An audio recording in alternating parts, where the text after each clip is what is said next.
United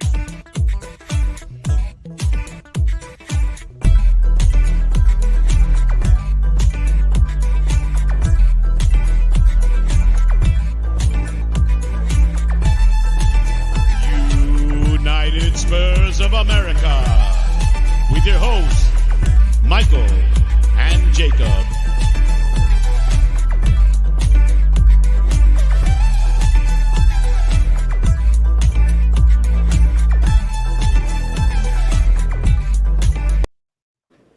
Hello, everyone, and welcome into another edition of the United Spurs of America podcast, hosted live on our very own YouTube channel. Michael and Jacob, your hosts, as always. Welcome in, everyone. Hope you are doing well on this beautiful Friday afternoon, evening, morning, wherever you may be listening from.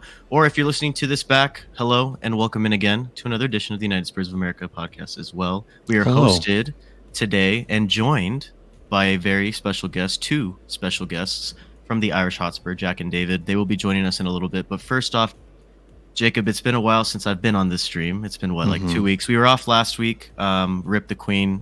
We won't get into that a whole lot. It already happened like a week ago. But we took a week off. About a week ago. But it's good to be back with you, my friend. How are you? I feel warm and cuddly and fuzzy, not just because, Michael, when I see your face on stream, it makes me incredibly happy. When I see you FaceTime me, when I see you text me, when I see you calling me, you know what I'm saying? It makes me feel good.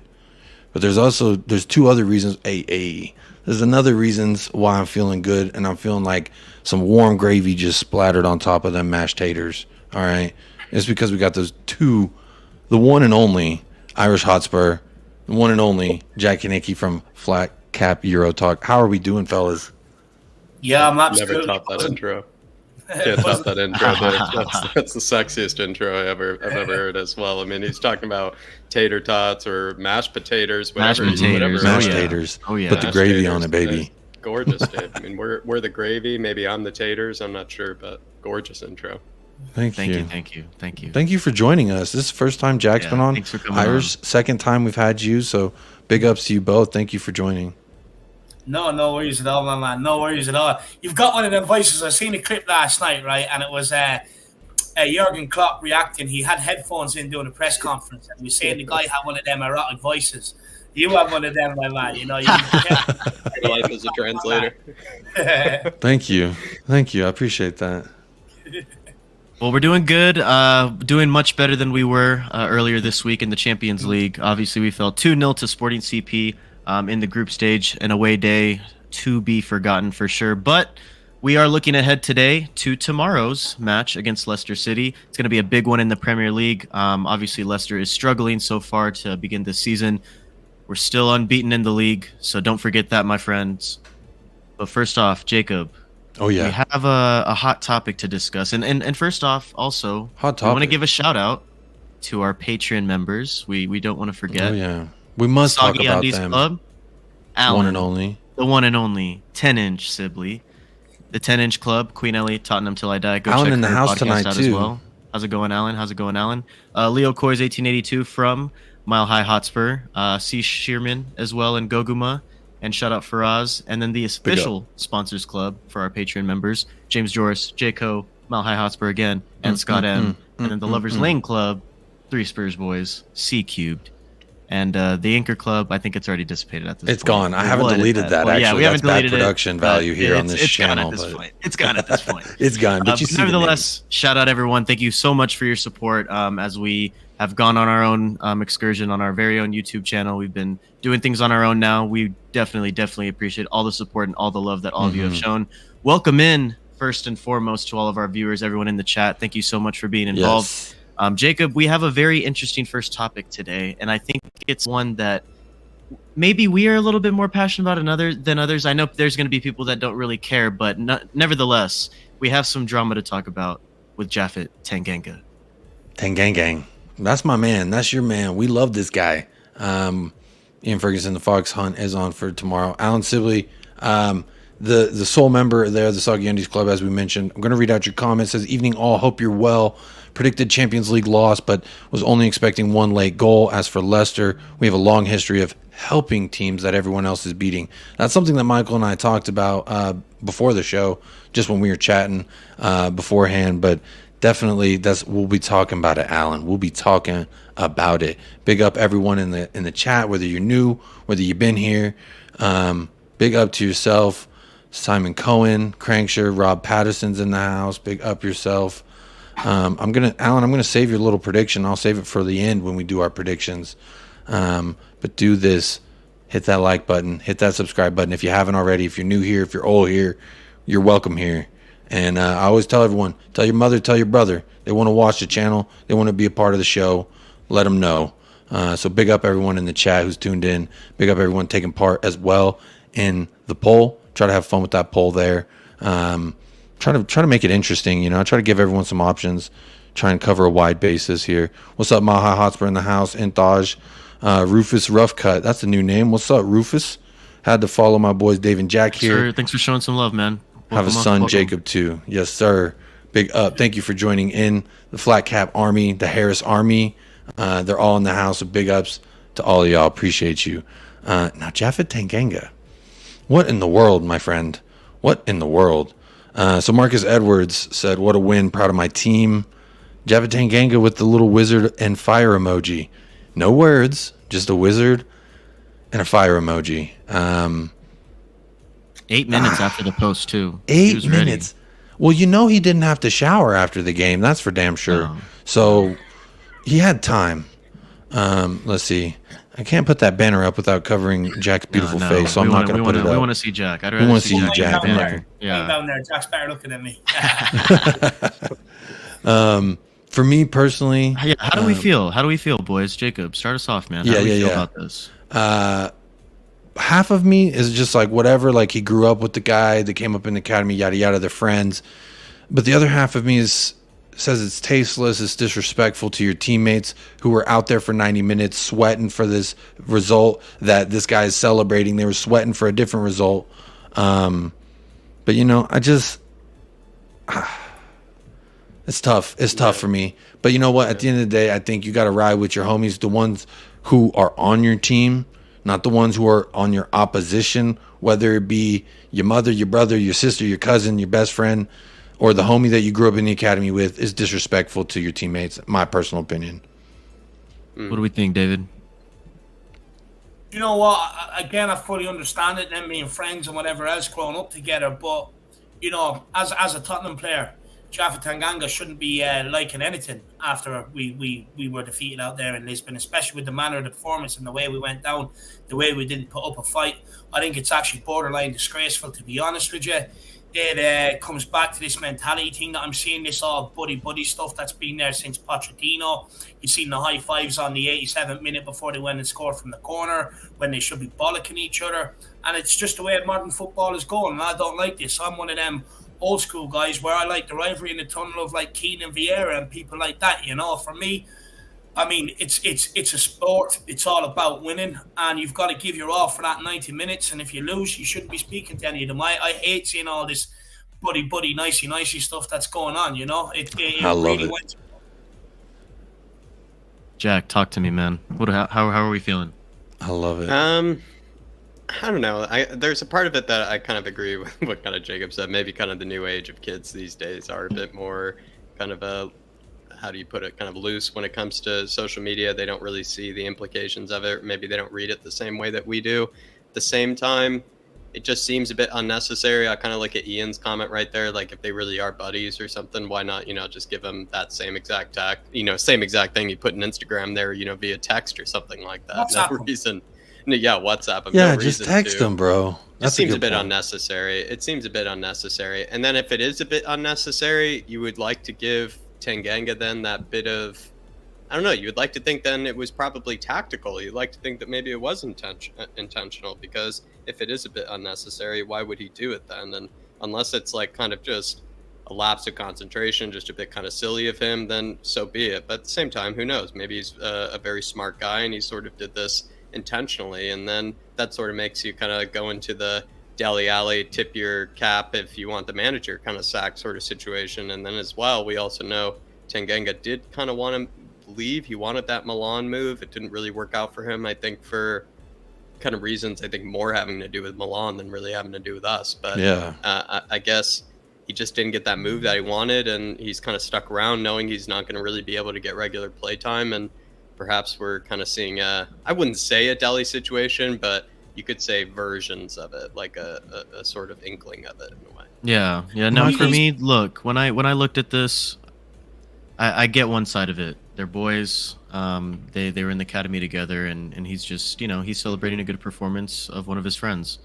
On the other side of it, man, I'm a competitive person. Look, this is just me. When I read into it, I'm like, dude, really? We just got embarrassed. First win over an English side in the Champions League for Sporting. Ever.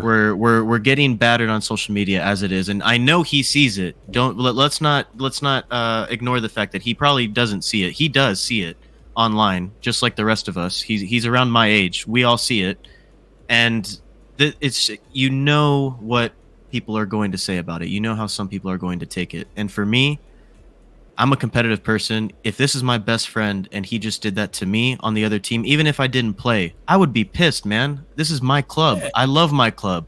I should love my club more than I love seeing my friends do well on the other team. That's just me, though. I'm passionate. I'm competitive. I would be pissed if we lost. If I was him, and I was, obviously, as the rest of Tottenham fans and players surely were, but I was fucking pissed when we lost, and rightfully so. It was a terrible performance, terrible result, and we were getting made fun of all over on social media. I was pissed. He should be too, and for me, just avoid it. Send a text, avoid it, and let's move on. That's a good point. I don't know why I didn't think about that. What's that, Dave? Where's his pride? Where's his pride, though? You know what I mean? At the end of the day, like, I'm pissed. I wouldn't want to gut opposition. This is my follow-up question that I want to know from y'all. Do you think if he played, he got a little mini appearance against Marseille, do you think if he had gotten any game time and he didn't get none, not do you think if he would play, he would have done compelled to do this? Maybe like Jared, kind of thinking about what you're talking about. Is this a point he's trying to make? Like, oh, I can play, so I'm going to pick up my buddy. What do you think? My conspiracy theories. You shouldn't be tweeting or Instagramming if he's not even had it. He needs to look at that defense and say, how do I get in there rather than say, Marcus Edwards. I mean, where's your fight? We've gone out, we've lost. You play for Tottenham Hotspur. We pay your wages. I get he's your friend, but Jack makes the greatest point of all time. Just WhatsApp him. Why does it need to be public? Just because you're not in the teams, you need to keep yourself in the public eye. Is that what it's all about? I absolutely hate it. If my friend was playing for a team and we were walking out there together and we were up against each other, I'd kick 7 shades of shit out of him on the pitch. I would. Not a problem. You know what I mean? Just say to him, look, man, it's sport at the end of the day. I hate this sort of stuff. I absolutely hate it. But, are we surprised? Dyer before the game, big up Marcus Edwards in the press with a number of other players. I mean, this stuff has to stop. This is all from Pochettino's era. This sort of mentality, high-fiving each other, praising each other, all being buddies. Conte's a winner. Start getting his mentality in. Don't talk to these guys. Marcus Edwards left Tottenham. Don't talk to him. Do not talk to him. It's just, it drives me mad. It doesn't really represent Conte at all, to be honest, in my opinion. Yeah. Probably why he's nowhere. 100%. 100%. All right, Jacob. I know second topic we wanted to talk to about today. We'll get into some comments first if you want to. Yeah, big up. Speaking Spurs, says Wolford isn't the most 3 attractive Americans in Spurs YouTube community. Big ups, us 3 American good-looking fouls. And Ireland's #1 Spurs fan. Big up, you absolute legend. Big up yourself, Speaking Spurs. Thanks for tuning in. Thank you. Yeah, big up. Simon Cohen, back from France. Scott M says, good day. How are we doing? This is the Flatcap raid. I appreciate that. While you're here, hit that like, hit that sub if you can. Thank you. It would go far. Appreciate the love. Yeah, appreciate the raid as well. Ian says they're boys, so I wouldn't read too much. Oh, you already read that. But this is my main question. Who closed the poll? And I think it's Scott M. It's Scott M. People it was Scott M. I think it's Scott M. closed the poll. Scott said he did. That's unfortunate because I felt like it was a really good poll that some people are not going to now get to partake in. So, Scott, if you're able to create a new poll just with the exact same question and answers, please do that because I'm not going to do it during the show. But there was some good. He didn't realize the power that he had. Look, that's okay. Yeah, that's okay, Scott. I forgive you. You're a proud patron of the channel, so I can't be too mad at you, buddy. The other night, I did a pop up with Jacob, one of them pop up shows I do, and my good friend of the channel, Colin from Talking Ball Hotspur Hood, he was trying to leave, and he ended the stream because he didn't realize he could end the stream.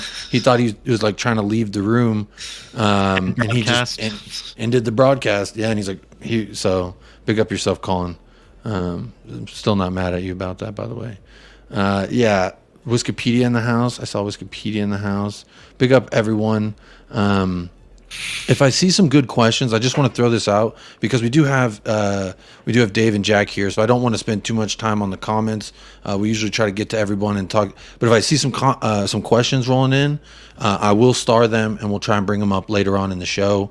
There's just too much meatiness, girthiness, if you will, to talk about.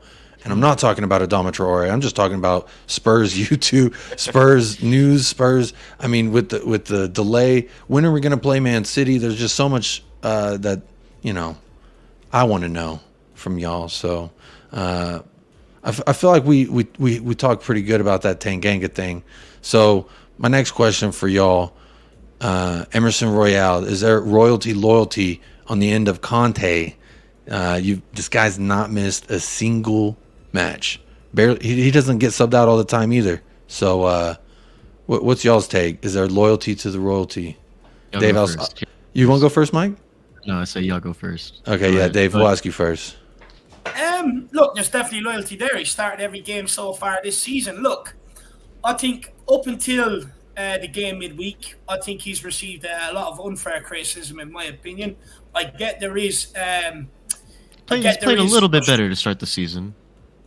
Yeah, I don't think Emerson is as bad as everybody makes him out. I think defensively he's solid. And we have to remember, he was brought in here to eliminate the defensive mistakes that Serge Aurier and Matt Doherty were making.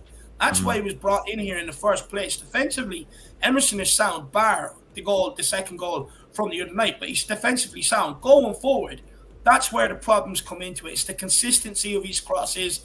It's the consistency of his link-up play. Sometimes he can do something amazing. You're sitting there, fuck me, I didn't believe he had it in him. And then the next minute you're sitting there pulling your hair out. You're like, that's one of the easiest passes to make or one of the easiest crosses to put in. But I do think Tuesday night he was showing up, or against Sporting, I think he was showing up. In my opinion, I think Kulu definitely makes Emerson look better down that right-hand side. I think Kulu makes Emerson look a lot more competent. And the reason why I say that is because Kulu has a good link-up play with Emerson. But also, when Emerson gets to the byline, if you watch Kulusevski, he pulls out, takes the ball off, and always there for an option to pass it back. And then either cuts in and has a cross or a shot. Richarlison didn't do that with Emerson. And Richarlison was trying all these round-the-corner flicks, this, that, and the other. Now, if we can't pass the ball 5 yards, let alone trying to play a one-touch sort of stuff. So for me, I do believe Emerson will actually probably start against Leicester again. I actually want to see him drop. I think that performance was borderline disgraceful. And I think, I would like to see what Spence has to offer, because we can't really truly sit here and say Tottenham haven't done enough to solve the right wing-back position without actually getting to see Jed Spence properly. For all we know, the club could have actually done their due diligence and actually made the correct call on that signing. But it does look like Conte doesn't fancy him. But I think it's come to a point where we have to see what Spence has to offer. But I think if Emerson plays, Kulu has to play on that right-hand side. He's just got to play along there with him. You can't have Richarlison out there, can't have Sonny out there, can't put Lucas out there. It's got to be Kulu. He's the only one that seems to be able to play with him. And plus, with Kulu, he can pick up the ball, hold it up, get turned and run. He doesn't need to always bring Emerson into the game, whereas Richarlison does. So for me, and I get people are going to sit there and say, Davey's crap. Look, I mean, everyone's entitled to their opinion, but what I will say is he's our best right wing back at the club at this moment in time. I don't want to hear anybody say to me about Matt Doherty. The guy's had 6 good games in 2 years since he's been here. I've watched more of Matt Doherty than anybody else. I've watched him in the Championship. I watched him in Premier League for Fulham. I've watched him on international duty when all Spurs fans have been given a break. This podcast doesn't have any sympathy for Doughboy. That's been his name for years now. Since we signed him. Since we signed him, yeah. People say to me, but he's good going forward. He's not. The guy has one move. He looks to pass it inside to the midfield. He had, 4 good games going forward? That's And all the he's point had. being is that, like, Dave, people will kind of say to Dave, like, oh, like, Dave, like, I think you're not seeing, like, his abilities going forward. And it's like, Dave has seen probably more painful minutes of Doherty, like, forced to watch Too many. Doherty. Like, Too many. Like, he's forced to watch Doherty. Whereas, like, are we really forced to watch Doherty? We're more forced to watch Spurs than we're forced to watch Doherty. Where, like, Dave is actually forced to watch Doherty, like, specifically, like, I think, for a number of years now. So if anybody actually has seen the whole Doherty picture, it's been Dave. But we're very easy to forget as well that Conte didn't want Doherty. He wasn't a part of his plans whatsoever. Only that he was given a small bit of a break and got brought into the team, and then he took his opportunity. But I'd say the same with Eric Dyer and Ben Davies. You know, everyone stepped up the game last year, but could they back it up this year? And on the evidence of what I'm seeing so far from some of these players that everyone tells me is dramatically improved, the answer is no. And I'm not surprised because I go off what they've done over here, longevity, rather than a good run of a couple of games. So I don't think Matt Doherty's not the answer. I'm with Jed Spence. Like I said, until you see him, you can't write the kid off. But as it stands, Emerson is our best right wing back. So, I mean, for me, when you look at the right wing back situation, only one person has really been given consistent game time this season. We haven't seen that much of anyone else. But at this point, look, the past couple of games, Conte mentioned it in his presser, which kind of leads me to believe the idea that maybe Emerson gets dropped for this game, just because I know he was referring maybe to Son, but I think he was obviously giving a warning shot to the rest of the squad, and I'm sure he did that already in training this week.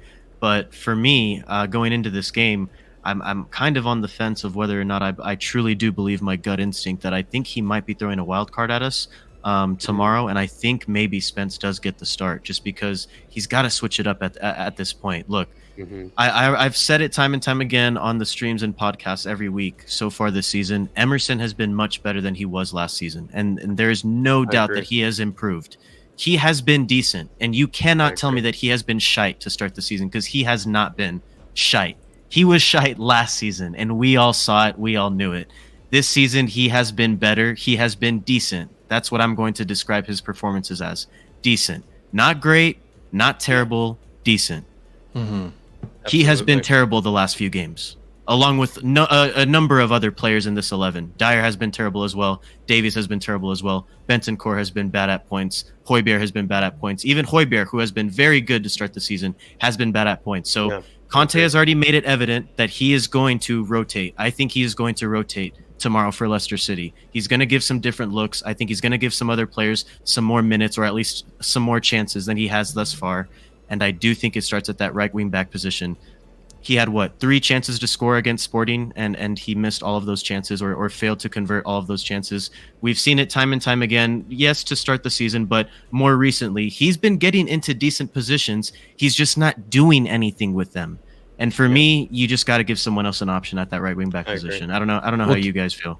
That was really well summarized, I must say, Michael. Really well summarized, especially when it comes to, I think he showed what, I don't know, like I could write an essay on Emerson. Mostly it has to do with the fact that I haven't really seen a Spurs player walk into a team without actually touching a ball and having so much of a target, it seemed like, on his back before even like walking into the club. It felt like the moment this guy was signed, everybody for some reason treated him like, I don't know, it was like we signed Gattuso or something like that. Like it really was just like everybody hated him. Nobody wanted to see him succeed. Nobody wanted to see him do well. And it feels like even there's been sort of, I don't know, like self-made sort of like kind of rumors around like Emerson leaving, Conte being upset with Emerson and all these sort of things. And there's kind of like no evidence to really show for it like whatsoever, because Conte has played him on more occasions than he has Matt Doherty. Even Nuno, when like Tanganga, who we spoke about earlier, was playing well. When Tanganga was playing well, Nuno all of a sudden started putting Emerson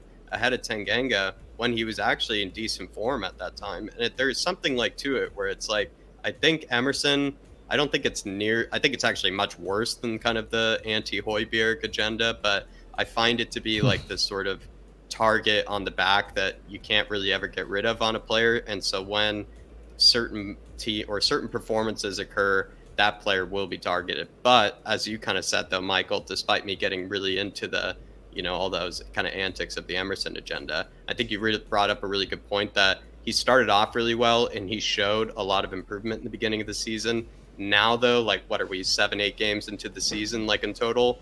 We've seen probably enough of Emerson at this stage that we can rotate him and we can see someone else. I think he is starting to maybe, I don't know, crack, or maybe he is showing that he needs a rest or needs a rotation. At the end of the day, he is not Højbjerg. I don't think he is nearly as good as that, and he's not nearly as vital to this team as a player like that. But I think it is time to rotate, but not in this reason that people think, like in the way that they think that Conte is a lunatic to be playing him. I actually see a lot of the reasoning why Conte has been playing him, and that has to do with kind of part of the defensive aspect. But I think that's a whole different thing. I think we'll probably see, like you said, either Jed Spence or Perisic. I think he even said might be played at right wing back. And I'd like to see it, because as much as I like to defend Emerson, Emerson is by no means my favorite type of player, but I've sort of found myself defending him a lot because I don't really understand why, since he's come here, he's had such kind of a harsh agenda against him. I don't think he's really done that wrong for the club. In fact, ever since he's come here, we've only gotten better,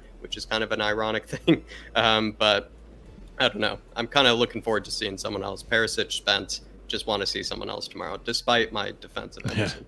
Yeah, and I guess like it's not that I'm calling for Spence to play by any means. I think Kelvin had a comment earlier in the chat. It's just my gut feeling on what Conte will do, just because of what I heard in his press conferences, his message sort of to not only the public but also surely to his team as well. It's just, for me, Doughboy doesn't move the needle. Emerson hasn't been moving the needle, like I had already stated the past few games. The only other option really is either Spence or Perisic, which you bring up a good point, Jack. Having a Perisic move to the right wing back position, then maybe bringing in a player like Sessegnon at the left wing back, so where you know you can be a little bit more balanced with in terms of work rates going forward, tracking back. So I think that would be a decent option there. It's just, for me, I think maybe Spence might finally get his chance early on, and this could be like the first big, hey, all right, you know what? I've been leaving you out of the 11 for a while. Yeah, I subbed you in a few times here and there. Now let's see what you can do. Like, obviously he might be improving in training, or his mentality may have been changed. I don't know. We don't know what's happening behind the scenes. But for me, my gut instinct is I think maybe Spence gets a start this weekend. But I don't know. How do you? Yeah, go ahead. Just to finally say, Conte has also made a very good point. Anytime he's been asked about Emerson, and they're like, why haven't you rotated him? Or like, why are you playing Emerson? Basically is what they're trying to ask. He's made a very good point about like defending Emerson, and kind of basically saying, he's even gone as far as to say, I picked the right wing back that I know will help me win, which then you're just kind of like, okay, well, he's picked Emerson every game. So that shows that he has a lot more faith in Emerson than maybe the fan base does. And while we may scratch our heads and, you know, maybe, I don't know, some people are really upset that he continues to do it, but I think we have to try to see the logic, maybe why Conte is doing it, if he's doing it so much. I do think Spence deserves an opportunity, though. I think Emerson's performance warrants him to bow out for a game, to see what someone else can offer there.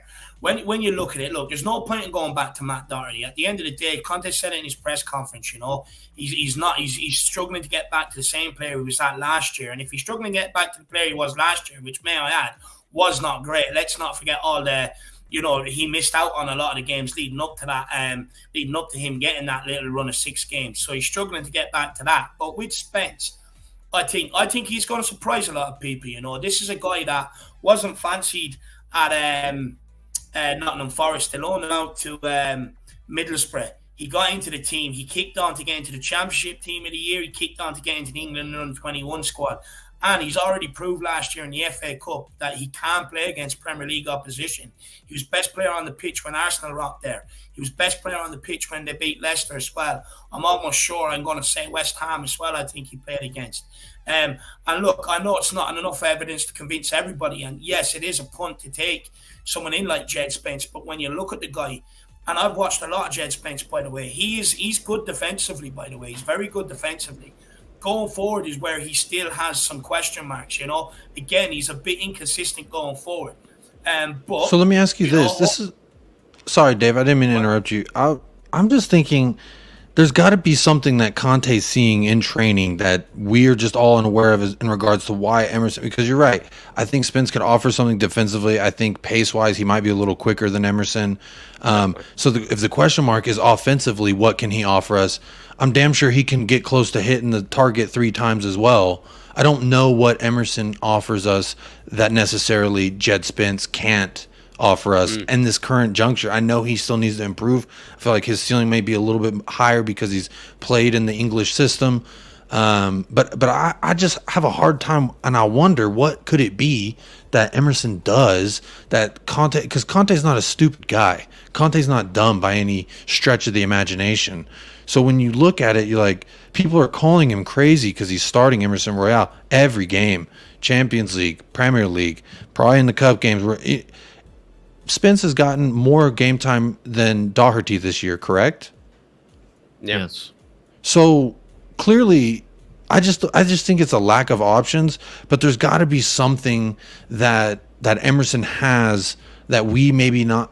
Me as an outsider, I know that I don't see that something that Conte sees on a day-to-day basis. Now, I know he's probably one hell of a dude. He looks fun. He looks like a guy you want to be friends with. He'll have a good time with you and your friends, and he just looks like the life of the party, and like he's a lovable guy you can hug, and I like a guy who's lovable and wants to hug. That's what I like in a character, and I see that in him. So there's a lot of reasons to like him, but there's also a lot of reasons to not like him sometimes. Football pitch, yeah, and so I think it could be a tactical thing. In fact, I think actually he said this about Basuma, and I'll let Dave in here, but he said Basuma, right, is having or struggling adapting or listening to the tactical instructions and like really embracing them right away. Perhaps Emerson is like the complete opposite. Maybe while nowhere near as talented or as beautiful to watch, he just as Basuma, gets it. Maybe has like a good like kind of football brain for the most part, and like is one of the I don't know. I've said this a lot about Emerson. He seems to be that sort of like nowhere near as good as Thomas Muller, but like that sort of Thomas Muller like doesn't really look too pretty with everything that he does, but seems to be kind of like a coach's favorite because he runs his ass off every single game. And then as well, he sort of like seems to get the tactical instructions, seems to like do whatever a coach tells him to do. You tell him to like, dive in the mud, he'll dive in the mud. You tell him to run through a wall. He'll just basically do what you want him to. And maybe he makes up for not being nearly as good as anyone else by just being an easy person to tell what to do. And by the looks of things, I think Emerson is that sort of guy. He seems to, I don't know, anytime like Kulusevski gets the ball, you see him immediately move into midfield. You see his sort of like, I don't know, he seems to follow maybe instructions or drills maybe like quite well for, and it's hard to tell, like we don't see training, but maybe that's what it is. Because he seems to be tactically well versed with what Conte wants him to do, at least from what I can tell. What I'll add to that as well is you have to remember last year Emerson was the best right wing back at the club, better than Matt Doherty. This season, yes, we brought him Spence, but bar Richarlison and Perisic, what other new signings have come into the team? Conte has seemed to have stuck with the guys that got him the Champions League and top four finish last season. And that could just be the case for Emerson right now. But now that there are cracks starting to appear, hopefully now you might see some of these new signings come in and hopefully make an impact. But I'd say Emerson's hung on to his spot, because I don't think he's been as bad this season ever, as everyone said. But again, because like I said, Conte seems to have trusted a lot of the guys that got into the top four last year. And at the end of the day, he had to do that because...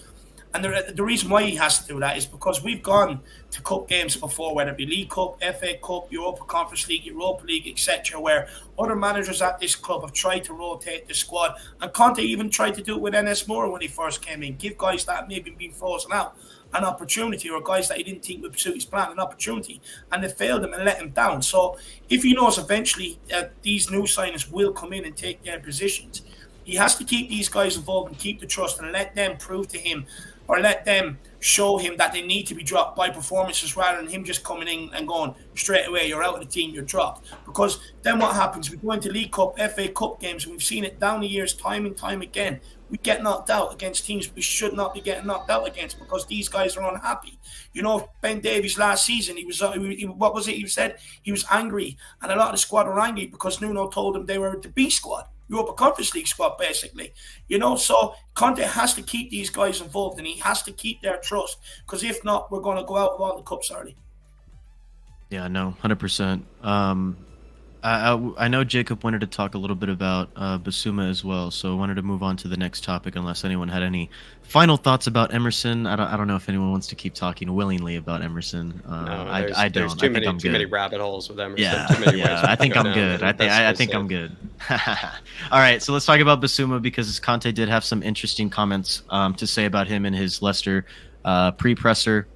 Jacob, I know you were a little bit discouraged about it. Some other people were discouraged as well. So Conte basically said that he was struggling to adapt tactically more than the other new signings were, and that's obviously why he hasn't gotten the game time that a lot of people would have thought he would have had up to this point in the season. And he says he is progressing well, though, in like his adaptation. A lot of people, though, are worried about the first part of the comment, including Jacob. So, Jacob, I wanted to get your thoughts to kick us off first off, but are you a little bit worried about Basuma as well, like on your end, or do you think is that hope still there that he'll come good quickly? My thought is this: when people trailed the open range and you found these beautiful beasts to ride upon, these Mustangs, these stallions, they're physical specimens, okay, and they run real fast and they're real good at what they do. Sometimes you get people that want to train a horse a certain way. They want to teach it to do certain things.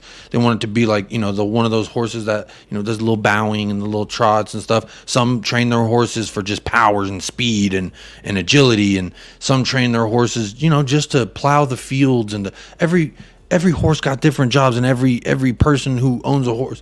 So my thought with all this is sometimes you just got to look at what a horse is best at doing and let them do that. And I don't think his best attributes go with what Conte's expecting or wanting right now for this position, because I think initially when we brought Basuma in, I always said I felt like him and Hojbjerg kind of occupy that same role, and Hojbjerg's done it admirably thus far, so he would have to unseat the Viking for that position.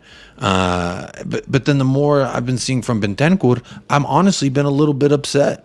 I've been a little annoyed. I've been a little, if you will, just not happy, not pleased with what I'm seeing all the time. But that's not just him. It's a lot of folk that I'm not very necessarily happy with. But this guy Basuma, I think physically, tactically, technically, on all boxes, he's better at everyone, at everything. Yeah. That's just my opinion. I rate the guy very highly. He was the reason Brighton gave us so much trouble all these years, at least in recent history. So my thought being is he's an immediate step up at what we got. But apparently he's not getting the tactics down. We saw West Ham. Now, I don't blame him for West Ham. He got the early yellow card, and then that's going to the best things he does is things that usually you could pick up a yellow card for. So with that being, when you get in like the 20-something minute, you got to play 70 more minutes being gentle, questioning how hard I should go. You got to let the stallion run free. You got to let the man roam the range. You got to let him he's a Mustang. He's not a show pony. He's not a racehorse. He's not these things that Conte want. You can't fit, it's like putting a square peg in a round hole. You know what I'm saying? Like he is what he is, and you find a way to make that work with your system, or he's got to break. You got to break the horse, and you got to train him to do other things. And personally, I'm of the thought process, you let the beast run. You let him roam free. You just give him some chances. Leicester's a good chance for that. Same thing with Spence. I agree with everybody in the comment. Why not? Let's see something else, because what we've seen thus far has barely gotten us where we are. Barely. Now, I'm a positive person, and I'm going to take all the points when we get them. But the Lisbon game, I think, showed that it doesn't matter what, necessarily everyone thinks our strongest 11 is. Conte's going to put out what he thinks, and it didn't work. It didn't work against Lisbon. So something's got to change. Everyone wants to see a change. He alluded to as much in the presser, also saying that, maybe, Emerson needs some rest. Maybe these players need some rest. The comments now about Basuma, though, are a little worrying for me. Jack, I don't know. I rate Basuma just as high as you do. I actually think he is kind of technically, as well as talent-wise, easily our best midfielder. But I don't know, it goes back to maybe what we were just saying with Emerson, with maybe some of the tactical instructions that Conte gives to players. Maybe it is true that Basuma doesn't really receive them in such a regimented way that other players do. I think certain players like maybe Hojbjerg and Emerson, they're sort of more of those soldier types that kind of Conte likes, that will pretty much just do whatever he asks of them, and they'll do it to an absolute period. Where maybe Basuma, like you said, is more of like a free-flowing, beautiful beast that, yeah, he'll listen to the instructions, but maybe he'll go on like a 20-yard run, skipping past players as well, because he's just that good. And perhaps something like that, Conte's just like, you can't do that in my team. You can't do that in my system, because if that goes wrong, then you sort of, you undo the whole system, you undo the whole shape. I must say, I rate Basuma as high as a player that I actually secretly thought Spurs really should have signed last season. I said all the time was that Bruno Guimaraes. That Newcastle, right? Or no, Aston? Yeah. I think that dude is absolutely exceptional.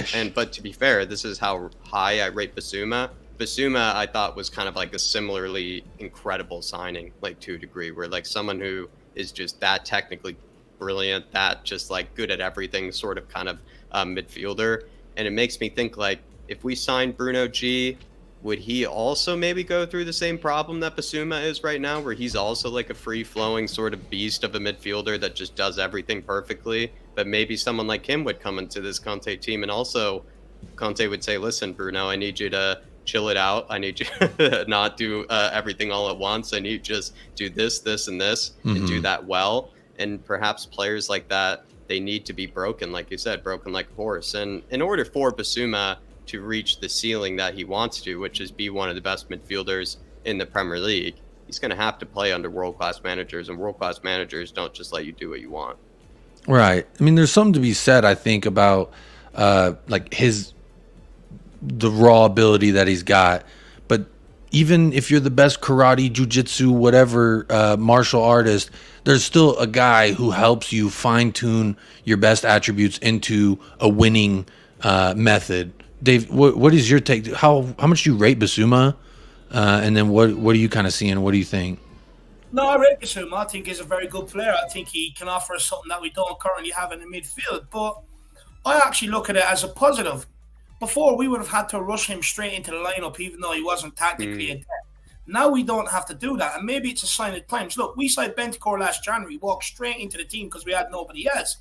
But now we can actually give Basuma a bit of time to get up to speed tactically. And I can understand it with Conte. Look, the way Conte's system is, everybody needs to know their position. And the two centre midfielders is the most important position because they're outnumbered a lot of the times. Their positioning when the ball's in certain areas has to be spot on and correct. You know, their positioning when other teams are attacking us has to be spot on and correct. With Basuma, and I have no doubt he's struggling tactically. At Brighton, he was the best player they had. He would have had a lot more freedom. It's a step up. He's playing at Tottenham Hotspur now. He's not the biggest dog. So now he has to, it's up to him to get up to speed with what everybody else is doing in that midfield. But I think it's a positive, and it shows that we do have a bit more strength in depth. Maybe not as much as we would like, but we have a bit more strength and depth in the midfield, and that we can give the guy some time to get up to tactics rather than throw him in there straight away and let fans abuse him because he's not performing up to standard. And I disagree that the guy hasn't been given a chance, if I'm being honest. He was given a chance against Roma pre-season. Did not take it. We were so lackluster in the first half. He didn't do anything with the football. He was given a chance against West Ham. He didn't do anything. My point is, the both times he's played, we've struggled to create. We've struggled to get the ball into the forward areas at all. West Ham and Roma in the first half when he played. So I think he has been given a chance. And when you're coming to a club like Tottenham, you can't expect to have a run of 6, 7, 8, 9 games. It's up to you to take every minute available. If it's 2 minutes off the bench, make it your best, most exciting 2 minutes. Show what you have to offer. If it's 30 minutes, do the same. And then eventually when you get your start, also do the same. But he didn't do it. West Ham was his opportunity and he didn't take it, unfortunately, in my opinion. So, he didn't do anywhere near enough to say, because he took Bentancur's position because he was injured. So he didn't do anywhere near enough in that game to say he's better than Bentancur. So I can understand Bentancur coming back in until he gets tactically up to it. It is what it is. No point in sitting there moaning, and I don't think he is either. I think he'll just have to accept he has to wait again for his opportunity. This whole thing of before, and I've seen this over the last 2-3 years, where we need to put players in there and you need to give them 4, 5, 6 games, Harry Winks also asked for the same, and look where he is. So I don't buy into that. If you're good enough, you'll take any opportunity, any minute given to you. I agree, 100%. Interesting you mentioned Winks. I saw something. I don't know where I saw it. Shout out our source at whoever the fuck on Twitter. That's our reliable source. hit them up for all your Spurs insider info at whoever the fuck. They've been helping us out for about over a year now. So the Winks thing, apparently he's only trained once with Sampdoria, and they're like, I don't know what's going on with him, and I don't know when he's going to see the field. So I think, hell yeah, I'm just glad he's not in the squad this year, but he will be back.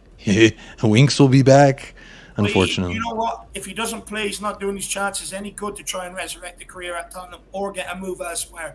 There was so many question marks about this guy, and it was him that had the point to prove. People always used to say, oh, but Winks can do this. No, he can't. Winks is not good enough for Premier League level. He's not good enough for Tottenham. And he can't even get into the Sampdoria team at the minute either. And it just goes to show another player who, in my opinion, we built up over the last couple of years, bad collection of players who have moved on elsewhere, and they're failing to impress. So I'm not surprised that's happened, to be honest with you. I'm really not. I'm surprised he got moved to Sampdoria in the first place. He should be thanking it. Yeah, he should be cleaning boots if they need him to do that. Because if you look at, not to bring up Dele Alli, but he kind of floundered a little bit with Everton. They were kind of like, what the hell is this guy? And he now, fair credit, he's at Besiktas. He's got a goal. I think he's got an assist too. So he's trying to do some things, and I think that's nice. I think that's very cool. So I'm going to take this banner away because I think we pretty much talked about Bissouma in full, but I wanted everyone to know. I decided to put the poll back up. A little bit different answers, but just the thoughts on them Foxes. Just asking and polling the chat here. We've got a few options. Now, the draw us like your French women, that's a Titanic reference if you didn't catch that. But that's a little bit new of an option. Also, the double hug option per Jack. He wanted it. He wanted the double hug. I think both. There should be two options for a hug. Yeah, some happy people hugs. might want to lose then because they'll just want the hug. That's fair you don't shout. Want bias in the answer. You don't want bias. Shout out Wikipedia. Jack is in Brooklyn. I got a friend in Brooklyn too. I think Flatbush is what he said. I don't know if that's a place in Brooklyn, but I live a little east of Flatbush. Yeah, but I have some friends who live in Flatbush. Two different people I know. So shout out Brooklyn. Sounds like a category on Pornhub, to be honest. Yeah, I know, right? I was like, wait, you live where? There's actually something I want to talk. Shibley's probably been there. What was that? I didn't hear you. And then Shibley has probably been there. Yeah, Jack, are you there? I'm east of Flatbush. I kind of actually live close to East Flatbush, literally. So there you go. I live slightly north of East Flatbush. I live in Crown Heights. All right, I'm not gonna act like I'm privy to all the little areas. Wikipedia might. Yeah, Wikipedia might. But go ahead and check out that poll. Partake in it if you want. I see his comment now. I'm very much the opposite of Williamsburg. Very much. So the next little bit of business I wanted to talk about with y'all before we talk about Leicester a little bit more in depth. Conte tactics have been coming under fire a lot recently. People have been questioning this man. I was one personally on Spurs talk show with Shawnee Boy. I was after the UCL game just like, where the hell them subs at? I think I'm fair, and I've given him. I've questioned a few times why he doesn't make subs sooner, why he doesn't make as many subs as he can.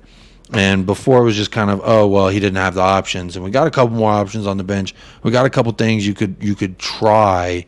I think personally, but again, I'm not going to talk about the man's tactics. I'm not going to pretend to be a Serie A winner. I'm not going to pretend to be some kind of what they call a serial winner as a manager. Mike, I know you don't tune too much into the business. You don't tune too much into the he say she say. But what is your thoughts overall? People coming at Conte, people talking about this man's tactics like they have a resume similar to his. I think it's all flounder, in my opinion. It's all just blub blub. But what do you think? I haven't been too upset with like the tactics themselves. The only thing that I've been a little bit annoyed with is the substitution situation, like everyone else. He's obviously not making as many subs as we would like him to. I think we're just growing a little bit frustrated. Well, me personally, he's got the options on the bench, in my opinion. He's got the quality on the bench to really make a difference late on in matches. He's got fresh legs. He's got he doesn't have the likes of like Brian Heel being like basically his only attacking option off the bench anymore. Like he's got Kulusevski now, he's got Richarlison as a rotational piece as well. Like it just depends on who's in the 11 on any given week, but there are legitimate midfield options now as well with Basuma. There's other players on the defense like Longley, Davies, I guess, that you can rotate in. I know that he's not in my preferred 11 right now, but I guess you could say that Davies is an option off the bench as well when he's not in the 11. But regardless, for me, I think substitutions, only thing that I'm bothered with. You look at the performance against Sporting, and for me, where was the link-up play? Where was the midfield? It was invisible, in my opinion, against Sporting. Harry Kane played his worst game of the season. Heung-min Son was ineffective once again. Richarlison was trying to make things happen here and there. Yeah, he was probably our most effective attacker, but he wasn't great by any means. He was caught offside numerous amount of times, making just runs blatantly way too early. Our defense was absolutely tragic to end the game. The second goal is embarrassing in itself by Romero and Emerson. The wing-back play was ineffective. Perisic almost got put on a highlight YouTube comp late in the first half by Marcus Edwards. So there's a lot of players right now that are just not living up to the standard that we expect them to be at. So we've talked about it, Jacob, offline. Players just need to step the fuck up. Like seriously, Kane had his worst performance of the season, hands down. Could not link up play whatsoever, even if he tried his hardest. Son has just been ineffective to start the season, plain and simple. Richarlison has been effective, yes, but he has had some bad moments, including Sporting, where I just thought he wasn't very effective as well. Bentancur has had bad moments. There are numerous amounts of players who are just not living up to their expectations. So for me, as soon as players start stepping up and we just see that the tactics themselves aren't the ones being effective and hurting the opposition, no, it's just about players not living up to the expectation. So for me, I am okay with Conte tactically. It's just the substitutions late in the second half, which is for me a little bit of an irking point. What about you, Jack? I completely agree, Michael. I think I don't know if I could put that much better, actually. If anything, I think the way that proves you right even further is I thought the front three actually against Sporting was probably the most wasteful I had seen them be so far. I think that really shows where like the whole 11 is just playing poor, where it's like, I don't even know if you could say, like, we're back in the day with Nuno, we were kind of saying like, can you really blame the players when there's no service, up front, where it's like, I thought against Sporting, there was actually plenty of service for that front three. It just felt like every single time either Richie, Sonny, or Kane got it, they just found a way to be pretty wasteful with it. Either Kane wasn't able to play those kind of passes over the top or in behind that he usually is able to play. He kind of at one stage missed one by like 30 yards at one moment. I was just like, what is going on here? Richie kept going for those kind of flick-ons and kind of, first time passes that just weren't really being pulled off. At a certain stage, if those aren't working, just take a touch and just hold it up like I know you can, and then just give it to somebody else. I thought Sonny actually has shown improvement each and every game. Somehow kind of in a very linear way, I would say actually Sonny has shown sort of improvement, but then again, he still hasn't scored and really hasn't picked the team up in any way. So we're just kind of asking for one of the forwards, I think, to show that sort of world-class ability that we all know plenty of them have. And if anything, Kulusevski has probably been the one that has shown it the most, but I guess he hasn't really been given enough opportunities to probably show it, and which is why we'll probably see him against the likes of Leicester. But I think you're probably spot on, Michael. And again, I don't know if I could put it much better, but to maybe give you like a bit of evidence or something, it's just that the front three I thought was just so wasteful against Sporting, which really shows that Conte's tactics aren't really that wrong. If like the front three is getting a lot of service and they're just wasting all the chances they get, then is it really Conte's fault? Like he's not the one kicking it for them. He's not the one finding... You know it's bad when one of our biggest strengths is how ruthless our counterattacking can be when we even try to start a counterattack. There's just a simple pass that's disconnected. Like it just isn't made. There was numerous amount of times too where Kane would drop deep, and we already know that Son or Richarlison are making the run, and all he needs to do is either flick it on with his head or back heel it, and he just wasn't making the pass. Like they kept getting intercepted. So for me, that's again, Jack, what you make a good point. The things that we're used to seeing, they're just not being executed at the expectation that we've been used to seeing. Yeah, it's not. He's not the one out there kicking the ball, like you said, Jack. And so that I totally agree with you. I totally agree with you. Yeah. He'd be out there trying to head that thing, and he's 50 yards away. Not on exactly. Spot on But there. you eliminate one of your biggest strengths already from Conte's tactics, because when you can't build up a counterattacking play, which is one of your biggest strengths, then how are you expecting to get ruthless on the 3 points counterattacking. on an away day in the Champions League? This is the best of the best in Europe. You have to play at your best, or else you're going to get punished. And what did we see? 2 And if minutes anything- after the 90th, we were punished 2 times.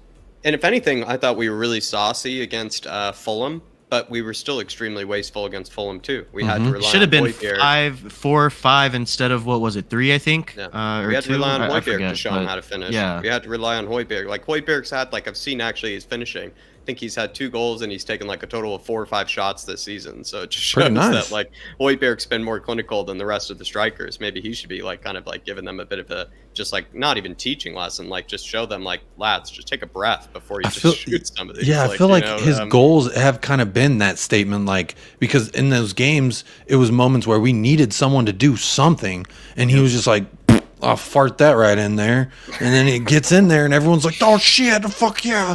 And it's like, bro, he's kind of looking at everyone like, come on. Why am I the one shooting outside the box? We got 3 people up front who should be able to take it on from outside the box, inside the box, anywhere in the box.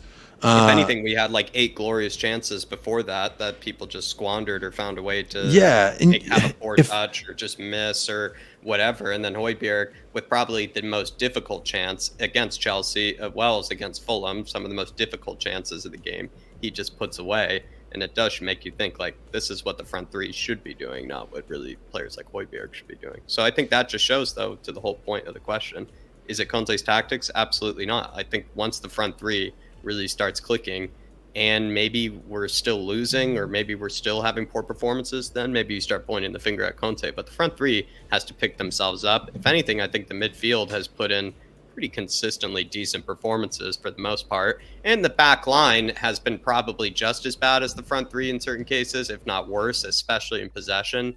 But I don't know, like the front 3 at this moment in time, they can't look at the rest of the team and like hold their head high and think that they're like holding the team up right now. They're not holding the team up right now. I would say the front 3, I think they do need to step up in a lot of ways. So I wanted to ask you guys this before we get into like actual starting 11 predictions, score predictions, all that good stuff.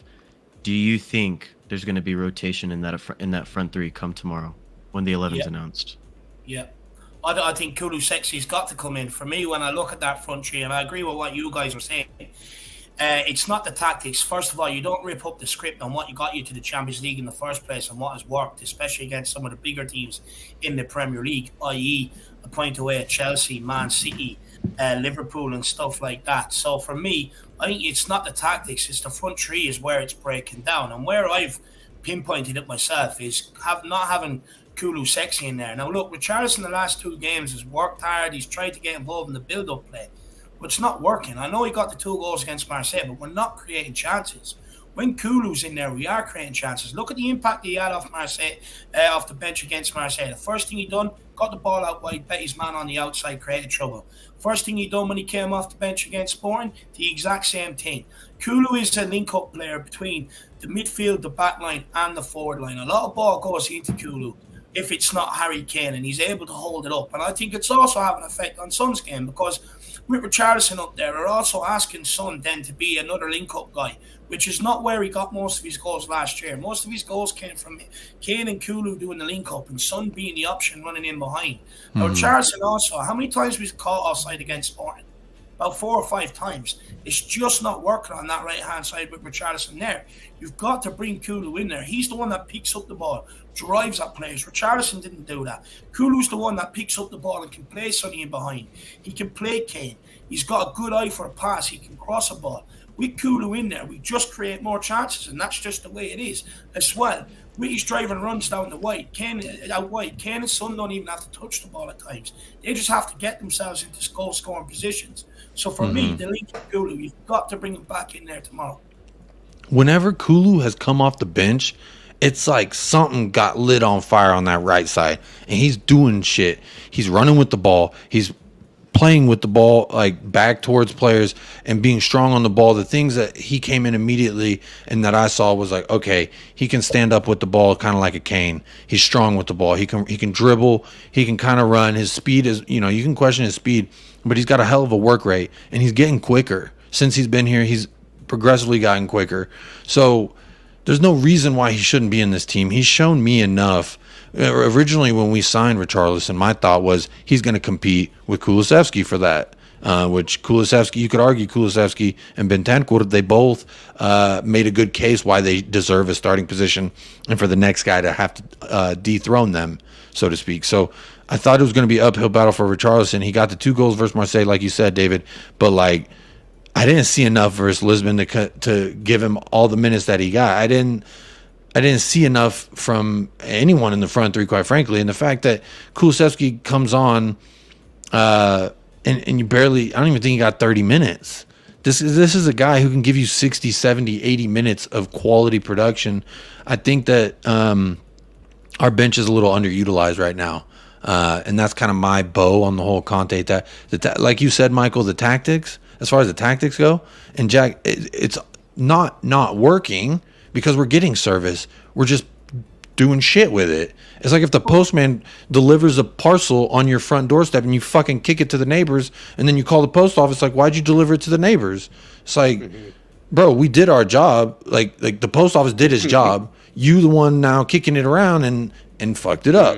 So my thought is Conte, you know, I don't question him too much because, again, anyone I think talking on YouTube, i.e. myself, I don't think their resume is the same as Conte's. So when it comes to his tactics, I'm just going to respect the man. Great anything, man. it's like kind of like a better analogy is like it's like being used to be a server. It'd be like if you had some like world-class chefs and then you just have the servers that are just dropping the plates like every right before it gets to your table, yeah, to the table, and you're like, they well, have looks like table a in world-class sight dish right there, but I guess I'll never find out if it's actually going to be. now. It's world class, but it's in your lap. But also, to back myself up about Kulusevski, if you look at where our goals came from against Marseille, left-hand side, and that's where we created a lot of our chances. Against Sporting, a lot of the chances we were trying to create was down Perisic's side. It's not working down the right-hand side with Richarlison. Also, look at all the both games, similarities. Richarlison trying to do these flicks, tricks, one-touch passes around the corner to Kane and Son and everything else, and it's not coming off. What we were good at last year when we were ripping teams apart was taking the ball in, getting a hold of it, getting turned, and spacing behind. Big dicking down the night, yeah. Have not done that since Richarlison has come into this side. So for me, it's no slight off Richarlison because I really like the guy. I think he's had a great impact since being here. But he does not offer what Kulu offers down that right-hand side, and it's becoming a problem. When Kulu plays, we just create more. It's just simple facts. So for me, I think what we've got to do is go back to basics tomorrow. I would keep Kane, Son, and Kulu up top. And I would go again. I think we'll see a much more improved Tottenham. Like you guys keep saying, the problem is not the tactics. Last season, we played the same tactics, but the front three were at it, and we were scoring goals and ripping teams apart. We had the most productive front three in 2022 come the end of the season with Kane, Kulu, and Son. The three of them topped all the charts. This season, it's not happening, and that's where the breakdown in performance is coming from. It's not the tactics. Yeah, I think I agree with you there, Dave, that let's get back to the basics. The front three that's worked before, Son, Kane, and Kulu. And my thought is this: the reason why also what helps Kulu there on that right side is the fact of Son and Kane being up top with him, because they're going to pull so much attention. They're going to get so many arms around their waist, as we saw versus Chelsea and Son. We're going to get a lot of people putting their hands on Heung Daddy, and that's just the reality of it. You're the Golden Boot winner. You're going to get a lot of attention now, and we need to see him adapt. I think once Kulu starts firing, once Kane starts really big dicking, we're going to see more opportunities and more chances for Son to really just tap it in. Just tap it in. And, you know, it's unfortunate that he hasn't gotten the goal yet. He's got the one assist to his name. But I think just him being out there, it draws so much attention that it helps. That's why you see so much space for Emerson, regardless if Richarlison's out there, Kulu's out there. There's just oodles of space because they're a little bit more keeping their eye. You know, if you can split your eyes like this, they'd be watching the ball, but they're also keeping an eye on Son because he's dangerous as hell when he comes off when he makes his runs in behind. So can't wait to see that thing get full firing. So, Dave, I agree with you. I think we need to get back to the basics, the things that won him the Golden Boot. Michael, you texted me a graphic, I think from Sky Sports the other day, and about Heung-min Son. And let me see, I'm pulling it up on myself. So in 2018-19 season, after 8 games, he had 0 goals, ended the season with 20 goals. Currently in this season, 0 goals after 8 games. So we'll see. If he can even get close to 20 goals, I think that puts us in a very good position to be highly successful this season, because Kulu's going to be bagging goals. Richarlison's going to come good in the Premier League. So, man, I just think we are still getting results out of bad football. So at the end of the day, like, there's not much for me to moan about. Yes, the day of UCL, that disappointment, I was pissed. I was very pissed and like, nah, but after I slept on it and thought about it, I was like, at the end of the day, like, it's one group stage game away. We don't usually do well away. We like to help teams when they have some kind of crazy stat working against them. If anything, here we go. Just to prove further that Conte's tactics, I don't think are really going very wrong. It's like, I think even Dave and I during the watch alongs, I can't probably count how many times we've been like, all right, Spurs have a good bit of space here, bit of chance here, and it's somebody has a poor touch. There it goes. Yep, there it goes. So it shows. Whereas, like I said, compared to maybe the days of Nuno, where it's like you got excited if Spurs even got close to goal. I'll be honest, under Conte, we get very close to goal. We get exceptional chances with space, time, opportunity to create a high quality chance, and players have just let us down. And it's not even been like one player in particular, as much as like I know the limelight's all on Sonny right now, and which we'll get into, but I feel like every player has been wasteful in their own kind of unique way. Wasteful in their own unique way. I like that. That's a really good bow to put on it, because they all, in their own special, unique ways. Because they're all good at one thing. Sonny's deadly finisher. Maybe Sonny puts away a chance. Maybe Sonny has a better first touch. Whatever it may be. Kane, like I said, some of those passes that I know he's able to play, they're just off, or they're like just way over hit, or whatever it may be. And then the same thing with Richie at a certain moments, like, those flick-ons that he does brilliantly. Just a few times, they're just like, no need to do that flick-on. Just take a touch, my man. Yeah. So just things like almost that. a settling of the nerves, if you will. Maybe the away atmosphere got to him. I mean, we saw what the Marseille away end did at home to us. They were singing most of the match, and our guys were quiet. So, I do think that there's a little bit of the atmosphere effect. There's always a 12th man wherever you play. So, real quick before we move on to them dirty old Foxes, I wanted to ask something real quickly, Michael. I don't know if I've asked you this yet. Dave, I think I may have asked you when you were first on the stream. And it's regards to Sonny on corners. I personally think that it may be time to take him off of corners. He's got the 5-star 3 legs. All right, so he can take it on the left, he can take it on the right from outside the box. I think he would provide us more of an option, hanging out on the top of the box, kind of lurking around for something to bounce and fall to him. We see it at every game. There's some dude just chilling by the top of the box who gets a chance. And no matter what team you watch, no matter what league, MLS, Premier League, Champions League, corners, there's just a wide open space right there at the top of the box. I'm thinking you put a lethal finisher like Son there, not Kane. We need Kane on headers. Sonny's not good at headers. We need Kane on headers. So we need him and Dyer and Romero all gritting it tough in the box, ankles to dicks, everything. But at the top of the box. Interesting enough, if you go back and watch, Kulu seems to be the one hanging out there, where I don't understand why. Or Bentancur. Yeah, I don't understand why Kulu's not asked to get in the box. He's a big, strong guy, Yeah. Try and win them headers. Why is he the one out on the edge?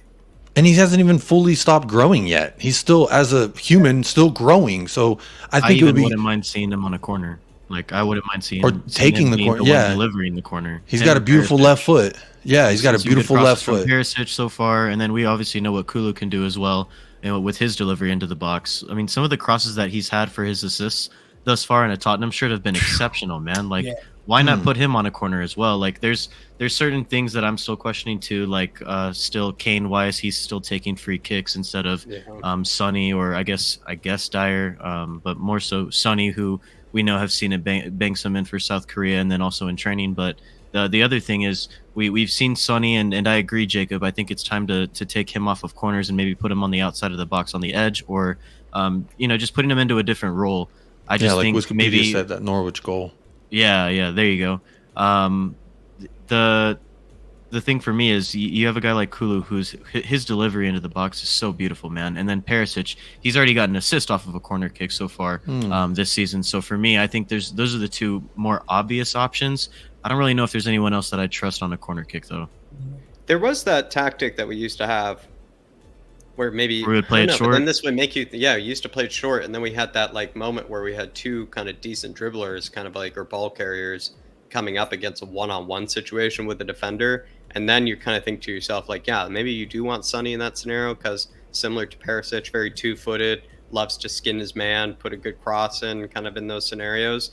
I feel like that tactic did work because I remember we did that excessively against Brentford. Something Conte saw made us do that every single time.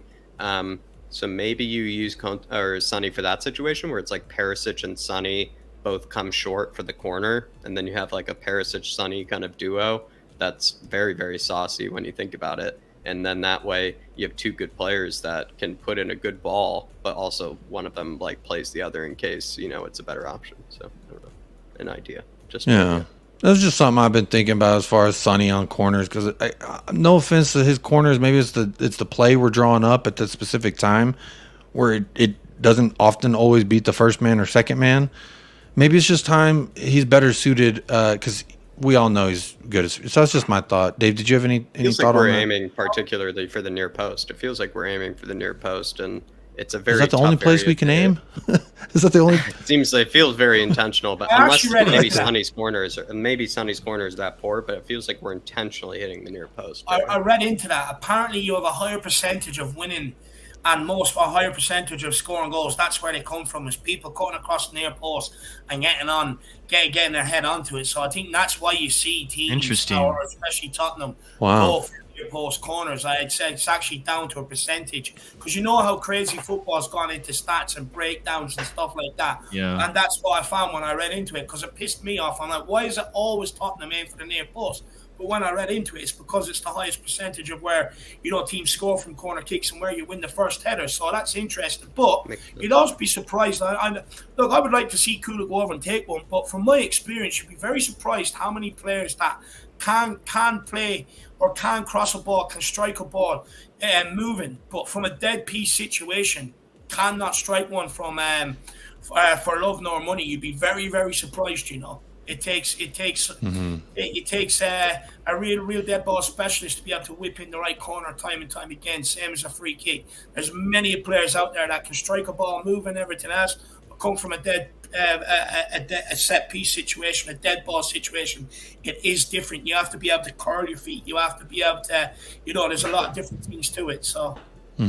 That's a good point. Real quick, we're officially over an hour by like 12 minutes. So I want to say, big shout out to everyone who has joined in. Big shout out. We've gotten 9 subs during this hour. So big shout out to you, new 9 subs. Big shout out to the other subs. The other night, Michael, I don't know if I told you, we hit 300. So I had to share a Gerard Butler story on that late night pop-up show. A good old Gerard Butler story. So it was a lot of fun. But big ups to the 9 people who subscribed. Big ups to everyone. You've seen their names scrolling on the bottom. This pretty much the entirety of this show. They're our Patreon members, official sponsor members, founding members of certain tiers. So if you want to be a member, you want to be a supporter of this channel in some financial way further than just liking and subscribing, which we encourage you to do very highly, you can go on over to the Patreon link. I will put it in the chat. I'll pin it in the chat in just a moment. But there's a few tiers you can check out. We got Alan Sibley, the one and only member there, the Soggy Undies Club, the founding member of the Soggy Undies Club. And then we also got members of the 10-inch club, new Lover's Lane. It's just $1 for the Lover's Lane. Patreon told me not to do it, but I did it anyway. Because you know what? We got some lovers, and they need to be in the group as well. So you can head on over, be a lover, get in the Lover's Lane, join everyone over there. So big ups to everyone if you've already signed up. Big ups to everyone in the chat who's liked and subscribed already, participating in the polls. We appreciate you. Have some starred comments, Michael, if you want to. If you're cool, we run through these real quick before we talk about Leicester. Alan Sibley, again, the founding member of that Soggy Undies Club, says, hope I'm wrong. But with how we are playing, I see 1-1 at best or 0-1 at worst. Vardy Madison to score. Monipite, or Monipite, I don't know how you say your name, but big up yourself. New name in the chat. Very early on the show said, oh, this shit is over an hour ago. So do you guys think Conte is losing the dressing room? Sounds like he's already has one foot out the door to Juve. I don't believe it. I don't buy it. Does anyone? No. Jack, I haven't seen you shake. I don't buy it either, but Dave seems to have some sort of belief. I have my reservations, I do have my reservations. I mean, look, the guy's family is still living over in Italy. If he was going to stay at Tottenham long term, surely they'd look to be moving over here at some stage. His contract is up at the end of the summer. I know there's a year for an option renewal, but he has to agree to it. Has he not been changing up things intentionally at the start of this season, even though we've gotten new signings? This guy was in the press conferences last year calling for extra subs, calling for reinforcements. Premier League up the amount of subs you can make. We brought in 6 players in here with 7 with Udin, Destiny Aduji loaned out. And we haven't seen them. And the performances still haven't been great. So, with Allegri not doing so well at Juve, is he pining to go back to his own country? We have to remember, he's from there. He loves the country. So, for me, I wouldn't be so quick to dismiss it as horseshit. I just feel like Conte is a top-notch professional, and he is in on this, what we got now. That's my hope, I guess. I want to believe that. I don't want to think Conte's got one eye looking at Juve. Bring your beautiful family on down to England. Y'all can cozy up in some nice flat there. I'm sure you got him in some posh spot. He's well taken care of. I don't think you take a pay cut just to go be with your family. Maybe you do. I would personally, technically. If I could do the same thing, but just be with my family, that's a big pull. It's just when I look at who's reporting it, it's Italian media. We know what Italian media does. They're crazy out there. That's all I'm gonna say. So they like to say things. But you know what? I'm not saying it's impossible. I'm just saying I refuse to believe it. I refuse to think that Conte is feeling like that. I choose to believe he is feeling us and he's vibing with us and he's riding with us. Michael, do you don't pay any attention to this? No. Rufus Roofcut says, if you play Perisic, would you play Son or Richie on that side? Personally, I think Son plays better with Sessegnon behind him. Perisic maybe too much class next to him and really fumbling with what Sonny's trying to do. That's just my quick take on that. Anyone have any thoughts on that? I think you could try in the next game, if he's not going to play Spence, play Perisic on the right, play Sessegnon on the left. Who knows? That could be a winning combination of some sorts. And then that way you can give more rest to Emerson. And let's say Sessegnon or Perisic get hurt, you can then rotate them back to the left. Maybe you get more time for Jet Spence to then come in and be ready as well. So I would say, if anything, the best way for Conte to be happy and for everybody to be happy is probably Perisic gets put on the right in the next game. I think it's a slight bit of a myth that Perisic has taken away from Sonny. You look at it, Sonny's had some really good chances this season, hasn't took them. He's hit the woodwork a couple of times, hit the crossbar. I think I seen a stat there the other day that at this same stage last season, he's had just as many opportunities. He just hasn't took them. Yeah, he's good underlying.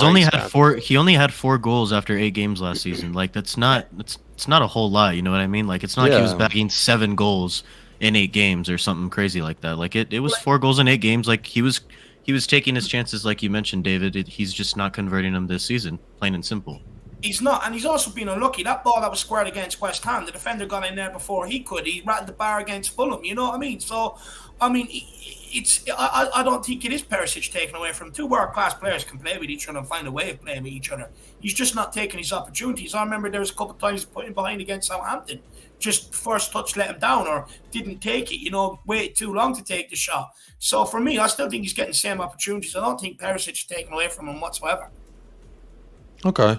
It's an interesting thought because we know how versatile Perisic is. So I think it's always fun to dive into kind of. So Alan Sibley, the Soggy Undies Club founder, quick question. Do you think the break for the World Cup will help or hinder Spurs? Help. I say help. Jack? Hinder. Why do you say hinder? Because compared to other clubs, I think the majority of our players in our team are actually the best players for their respective national sides. Fair. They're not like the captains or like the most consistently played players. Højbjerg will play more minutes for Denmark than virtually any other player than the goalkeeper. Bentancur will play more minutes for Uruguay than virtually any other player than the goalkeeper. Sonny, Kane. Sonny, Kane. The list goes on. Perisic, if Croatia are in the World Cup. Sweden didn't make it, right? Sweden are? No, Sweden. I don't believe Sweden did not. Yeah, I they was didn't make answering it. Jack about Croatia. Point being, even if we don't have a ton of players going to the World Cup, the players that are the most important in our squad are also the most important in their respective national squads, which then makes me think that they will come back tired, or worst case scenario, they come back injured from the World Cup. So while maybe clubs like Chelsea, Liverpool, Man City, they have a bunch of guys going to the World Cup, funny enough, it feels like Spurs actually have more players that are like the actual best players in their team, sort of kind of scenario, and that worries me, where it's like, in the case of Man City, it's like, oh, they have Calvin Phillips going to the World Cup. It's like, yeah, but Calvin Phillips is not playing a minute for Man City, and he's not going to play a minute for England, maybe, in this case. So, whereas like Kane is going to play Kane's going to play every single minute, Bentancur is going to play every single minute, Højbjerg is going to play every single minute, Lloris is going to play every single minute, and the list goes on. So we actually have more captains of the national teams in our squad than I actually think other squads do. With it being a World Cup, though, I don't think as many of our players will go deep into the competition. I think at least half of them will be home after. But I just mean they will be playing every second, and I'm worried. I guess worst case scenario is injuries. Because they will be playing every second. Okay, I'm gonna lean. Who knew that? I'm gonna lean towards the answer that was correct the last time we had a long break, which was the pandemic. I'm gonna say it's gonna help us. I think that so like just personally, I think Kane's just gonna have a really good World Cup. I don't necessarily think that England's gonna make any sort of run, but I do think Kane will play well at this World Cup. That's just my gut instinct. I think Sonny's gonna play well. I think a number of our players are gonna play well, and I think that sort of momentum is gonna help us going into the second half of the season. And again, just my gut instinct. The last time we had a big break, it was the pandemic, and it actually helped us out in the long run. Sonny and Kane were both hurt. We were in a very bad place, I guess, form-wise going into that. We had just gotten battered in the Champions League by Leipzig. So, I don't know. For me, I'm just going to... we obviously aren't going to know until it happens, so I'm going to say it'll be a good thing that USA knocks out England out the group stage, puts them in third place. Right. They don't even make it out. And then Kane gets a bunch of rest. Dyer, if he ends up playing... The rest of the guys, don't worry. USA will help us out. USA is going to come through. Great question, Alan. Great question. David Clark says a big rumor here in Leicester. They're going 4-3-3 with Madison, Daka, and Barnes as the front three. And I think he said later that it was from a youth coach that he heard this from. A youth kid on his youth coach. I heard the same. I saw the same on @whoever the fuck on Twitter. So, shout him out. Shout him out. Mm-hmm. I think he will line up with a back four. Last season he matched us up twice and didn't get any joy. So I think he will opt to go with something a little bit different this time. But look, I'll be honest. Vardy's hurt though. Vardy's hurt. I don't think it matters who he goes with. To be honest with you, we're gonna win. So yeah, me too. Thank you, Dave. That's the same. Jack, are you concerned about this front three at all? I'm not concerned at all with what lineup they go for. To be fair. I'm actually a bit surprised. I didn't know that Vardy was hurt. At least I didn't know that. But I think if they were to go with Daka and Iheanacho, I think that would be the best way for them to go about it. I think those two caused us problems last times in separate fixtures. So I think if they were to play them together, it could cause us problems. I think if they were to play Vardy, I actually think we have a better chance of winning the game. I actually think Daka has probably been unfairly treated. Perhaps should be playing more because I think he does what Vardy does, but also has better hold-up play than Vardy. I think when you look at the players that were allowed to come at us against Sporting, they're all quick, direct, and run at you. Iheanacho will do that. He got a goal off the bench. Jack is correct. He got a goal off the bench last time when we were at home. Off the bench, ran at us, put one in the bottom corner. Patson Daka got a couple running off that back line in the 3-2 when we bet them down. Vardy never has. Huh? But Vardy never has is kind of the point. Yeah. Yeah, so I do think you're right. Yeah, I do think if they play the front three of maybe Daka, Barnes, Iheanacho, in my opinion, I think they'd be better off. I think they get more joy. Okay, all right, I like that, and I feel like it's going to lead us perfectly. Well, segue us perfectly into the Leicester preview. But I did want to shout out FaZe U. Saw that they subscribed. They shout you out, Irish, from New Jersey, USA. So big shout out to you, FaZe, for joining the conversation. And also, big shout out. I had the comment pulled up. Nope. I had it pulled up. Wolves Fi's in the house, and they wanted to say big up to us and our weird panel in chat. We like to keep it weird. We like to keep it fun, keep it friendly. But guys, Michael, everybody, thoughts on them Fox? Their ass Cheeks. And what do you do with ass cheeks, Mike? What do you do when you gotta? We clap them. Come on now.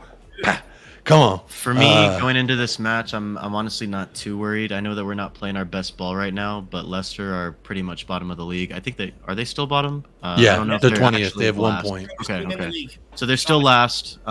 They just haven't played well this season at all. I've been, I guess, unfortunate. I was gonna say fortunate enough to watch some of their games, but unfortunate enough to watch some of their games, and they just look really tactically just defeated. Honestly, Brendan Rodgers isn't getting very much out of that group right now. They're obviously in probably the worst form they've ever been in under his reign at Leicester. So for me, I know Dr. Tottenham always comes to save the day like it did against Sporting, but for me, I think Conte will get his boys right for this one. I think we're going to have a response from the last performance that we had against Sporting, and I think we're going to bounce back in a big way. I'll leave the score predictions for later, but I'm not too worried going into this one. What about you guys? I'm not worried. We've won 7 out of our 9 against Leicester. We've won our last 3 as well. We're unbeaten at home. We've won our last 6 games at home. Harry Kane has scored 16 out of our, I think it's like 16 out of 19 games goals against Leicester. So for me, I'm not worried whatsoever. I think it's a perfect opportunity for our front 3 to go and score some goals. And them selling Schmeichel was an absolute mistake. That Ward guy in goals, there's goals that's gone by him that you should have saved. Evans at the back has just passed it, in my opinion. I think we'll get plenty of joy tomorrow. I really do believe it. So for me, I can only see a Tottenham win, and I think we're going to beat them that bad, that Brendan Rodgers be sacked. And purely the reason why I say that is because he made a rod off his own back. He went early as last February saying the squad needs rotation and everything else. And basically what their owner has done is just sat there and said, look, we're broke after the pandemic. We've invested money in the last 5 years. We don't have it. You work with the players you brought in here for the last 3 years. And he's still not happy with the squad. And you know that when you start throwing your players under the bus the way he is, it's only going to go one way. You've seen it against Brighton, the capitulation, the start of the season, this season. Mm-hmm. And I think you're going to see it tomorrow. I think them players will down tools, knowing there's an international break. Leicester are more likely to pull the trigger on them then because it gives them time to sort it out. So for me, I think we win tomorrow, boys. I don't really see it being too much of a problem. If he matches us up, man for man, we have had trouble against teams that do that. Marseille, Sporting, Brighton last year. You know, we've struggled against teams like that. If he matches us up, man for man, with the form we're in, it might get a bit of joy, but I don't think he will. I like the way you put that, a bit of joy, because it's so true. When we do well, there's so much joy running through these veins. So I enjoy it. That's what I love about this whole YouTube thing, is talking with people from different backgrounds, different countries, different everything, and just kind of hearing their takes and just learning the jargon. Like I learned what waffle means. I love waffles, so when I hear waffle, it's apparently bad, but to me, I take it as a compliment because waffles are tasty. Michael, I know we talked about them Foxes. We said what we do when we see ass cheeks. We clap them. But do you think we were talking about it before the show, run of things, 5 losses for the Foxes. That's what scares me, because when I go to the casino, I bet on roulette, black or red. That's your best chances of winning anything, is just black or red on roulette. Now, when I've seen it hit red 5 times in a row, I go, okay, it's going to hit black. It's coming. So they've had 5 losses in a row. Do you think? That's my only worry too. I said, Dr. Tottenham might come to the rescue this weekend and strike once again 2 times in 1 week. But my gut feeling, I think that Conte will get a response out of his 11, whichever 11 he puts out there, and whoever else comes in as a sub in the second half. I truly do think, though, that he's going to light a fire under their asses, and they have had a fire lit under their asses this entire week of training leading up to Leicester.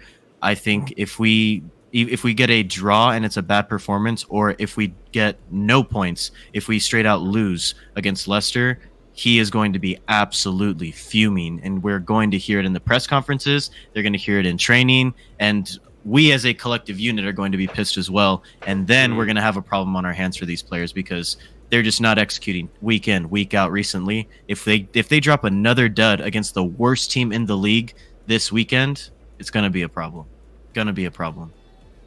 Definitely. I agree with that. Yeah. Alexander Hilton Rogers says, just quickly, just No, go Rogers ahead. Rogers just doesn't even know his best 11. It feels like at this stage, and in fact, is probably even actively trying to get the sack by the looks of things. So I think that sort of combination of him trying to get the sack as well as him not even knowing his best 11 is sort of a good combo there. I would say the case of it being Dr. Tottenham, I'd probably definitely believe that if we were away from home and Leicester were going into this knowing they needed a win, the fans were going to get toxic very quickly in case they did go a goal down, etc. But the fact they're away from home, Leicester is quite far away from North London. I think not many away fans will be traveling, or even if they do, I bet they won't really be in the highest of spirits. And I imagine that Leicester feel like maybe they could, in the nicest of ways, sort of kind of cower away and just take like a 3-0 defeat. Sort of. Yeah.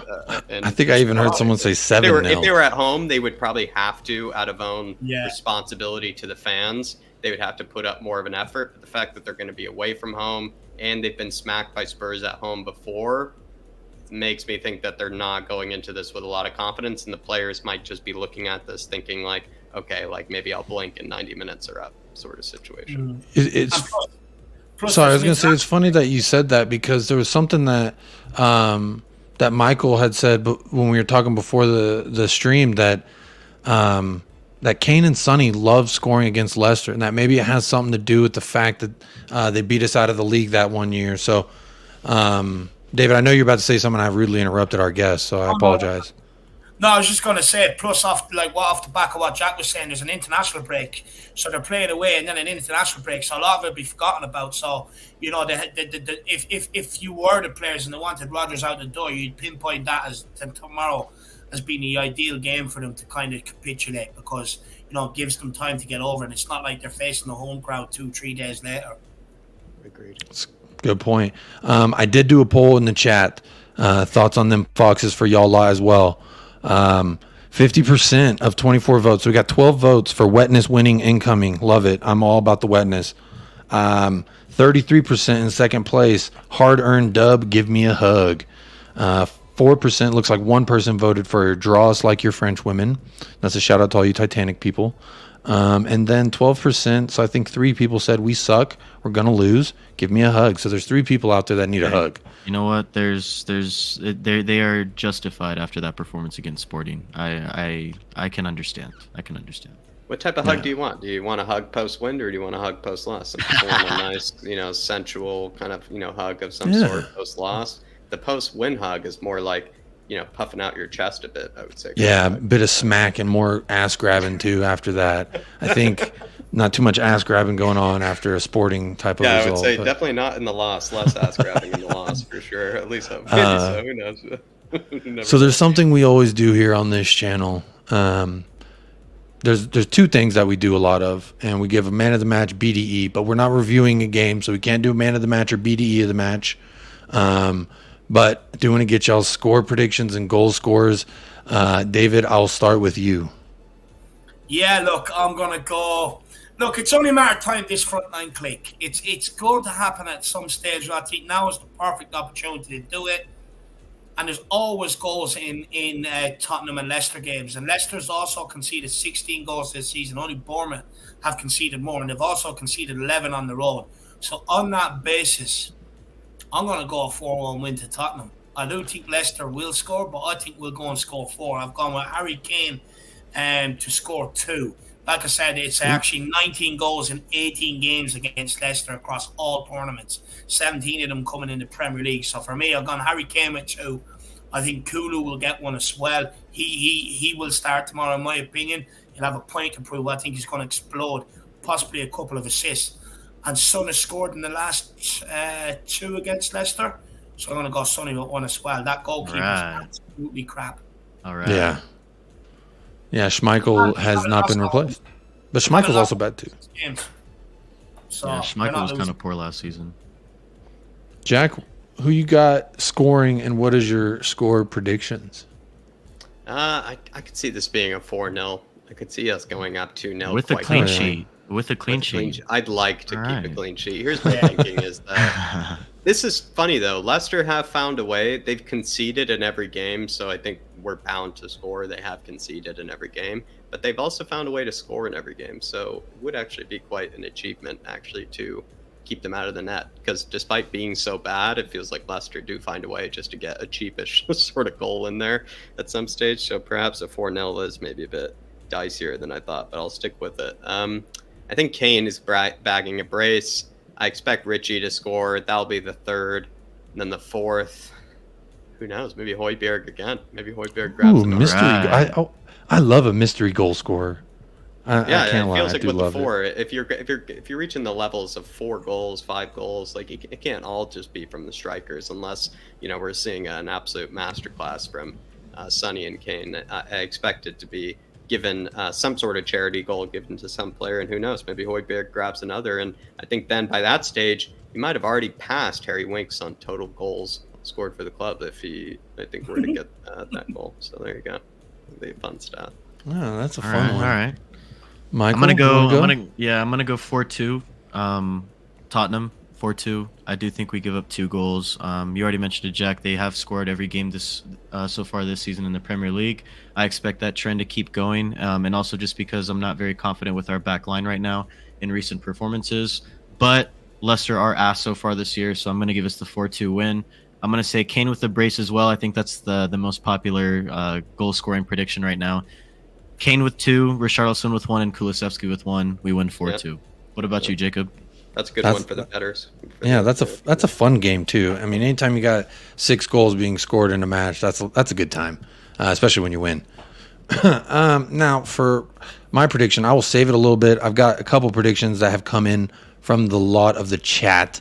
David Clark, Spurs 3, Leicester 2, Kane with 2, Richarlison with 1. Solid prediction, my man. I like to see it. It seems like a tight game though. Leicester scoring 2. And can't we only bring on scoring 3. B in that game, David. Looks no, like we don't. We don't have Steven the Magician Bergvine, but Wikipedia says 4-1 Spurs. Wikipedia, you know the rules. Who's your goal scorers? Come on now. Alan 10-inch Sibley says, wow, 0-1 Madison to score. Wow, Alan. How bad would it be if we actually did lose this game? Well, It'd be terrible. That'd be terrible. They're not keeping a clean sheet. They're not, Leicester. But just like losing period to Leicester, bottom of the league, that genuinely have looked like the worst team in the league this season at home, like that. Oh, Jesus. I don't even want to think about it. That would be alarm bells for sure. I don't even want to think about it. No, if we get toxic after Lisbon group stage, second UCL game, if that's how we react as a fan base, I'm afraid of how the reaction. I don't think we let that happen, not at all. The reason I think Alan's saying this, because earlier he was talking about it's a good bet because it's 6-1 that Leicester win. So if you bet, on that, if you're a betting man, that's good odds. And if you're a Spurs fan and a betting man, you bet for Leicester to win. That way you make some cake in case Spurs do lose. I'm not a betting man because I can never bet against my team. That's just only so much Kleenex you can buy in the world, though, Alan. I would say with that 6-1. So not so many tissues you can buy. That's true. Alan says it's happening. He may know something we don't know. Alexander Stake Hilton 69-0. I love that scoreline. Tottenham, Emerson with 30, Lloris with 30, Kane with 6. So I think his prediction is Kane will score 2 and Kulu will score 1. So I'm thinking he's thinking 3-0. I don't see Emerson and Lloris, my friend. But I think Alex has too much steak. way too much steak. He always has some pretty out there predictions, so they're a lot of fun. For me, I'm going to keep it. Michael, I was kind of thinking of a 4-2 as well, but just in the sake of diversity, I do not think we keep the clean sheet. I think we are too dysfunctional between the back line, the wing backs, and the midfielders there with what we're trying to do defensively. We're going to leak something. Probably leak one early and then leak one to one of their substitutes, because we like to, apparently, when someone comes into the match, we just say, hey, here's the ball, just dribbled right past me and fucking score it. And that's what we like to do. So I could see us definitely Iheanacho? What is his name? Iheanacho. Yeah, that guy, he fucking scores all the time. So I could see him sneaking one in coming off the bench. I could see Daka getting one as well.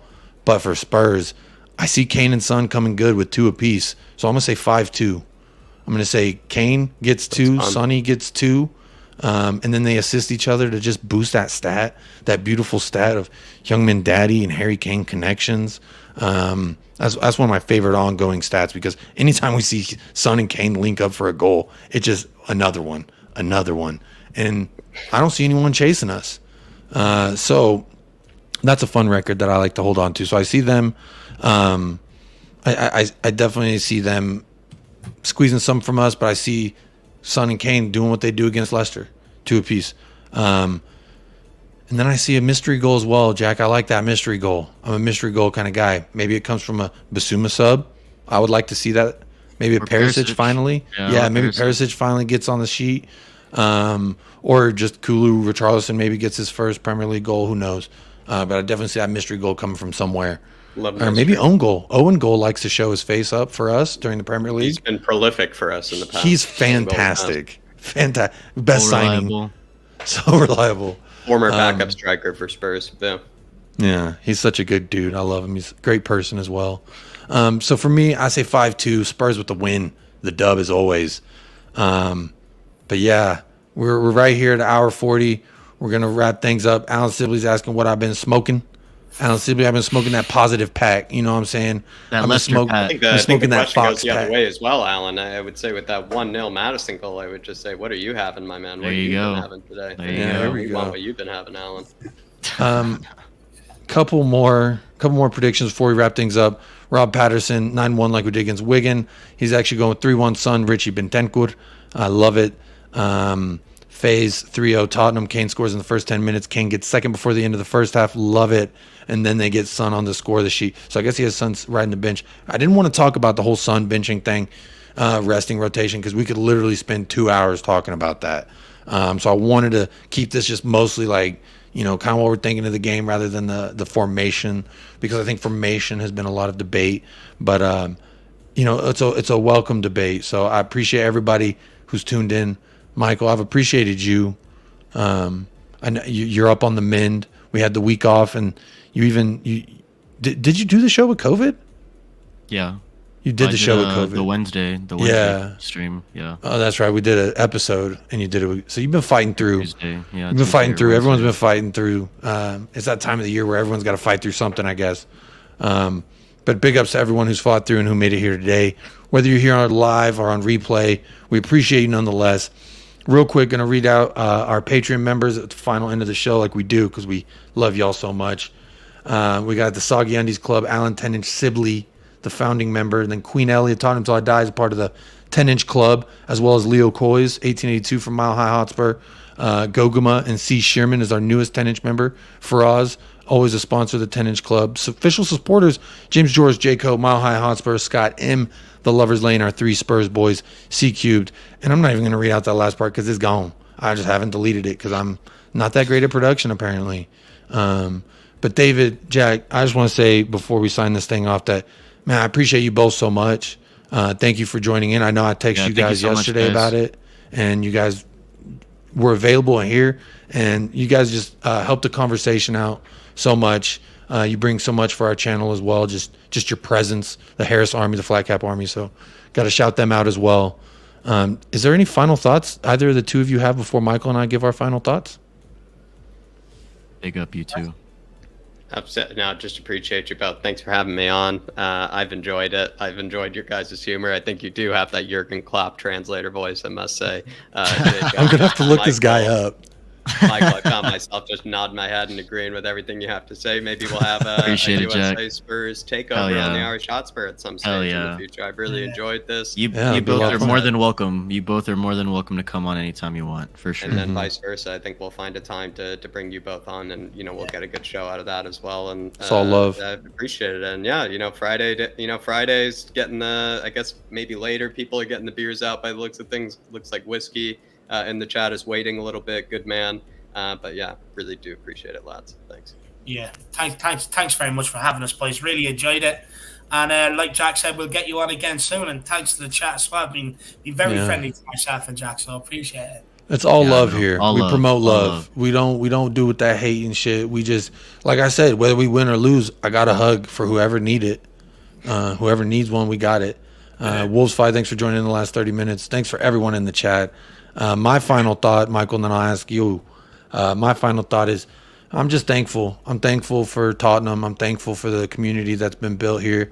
I'm thankful for you, David and Jack, for welcoming us both with open arms and always participating with us, because you guys are really helping out the channel a lot, and that means a lot to me personally. So my final thought, I usually make about Tottenham or about Heung Min Daddy or his third leg or how he's 5-star with all 3 appendages. I was gonna actually ask you, do you think that should be a trade of his, maybe on FIFA, third leg trade? That's what I'm saying. The one and only third leg 5-star. I mean, he's got it. Like a He can flare pull it trade. out of nowhere. So have some faith in the Sonny boy. He's gonna come good. Don't you worry. My final thought. Okay, I guess my final thought did involve Sonny and his third leg a little bit. But I'm thankful for his third leg. I'm thankful for you, Jack, Dave, and of course Michael. I'm so fucking thankful for you as well, because without you, I would have never even gotten into Tottenham. So this is a whole good ride. Thanks to you, buddy. Love you, man, for sure. My you got any final thought?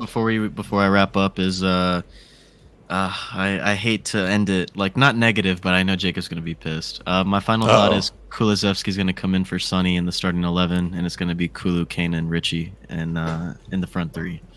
Sorry, I was just telling you how much I fucking love you. Now I know. you're I'm making me sorry. mad. I'm sweating now. I'm sorry, but I didn't get that bit into the pod today, so I wanted to end with that. I do think that Son finally is going to get dropped. I think Kulu's going to come in, and I think Richie does stay on. So that's the final thought that I'll leave with. But I still do think we have a positive performance. I still think we bounce back. So nevertheless, up the lads as well. But yeah, that's my final thought.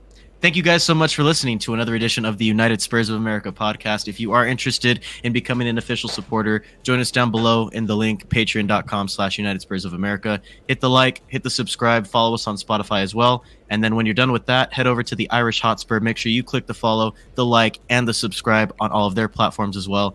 Thank you to the Irish Hotspur, Jack and David, for joining us today. And thank you, Jacob, as always. I love you, man. Up the Love you. lads. Big up the lads.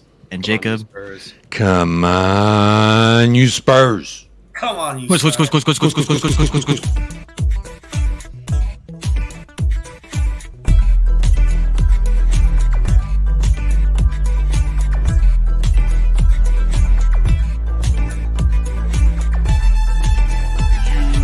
United Spurs of America with your hosts, Michael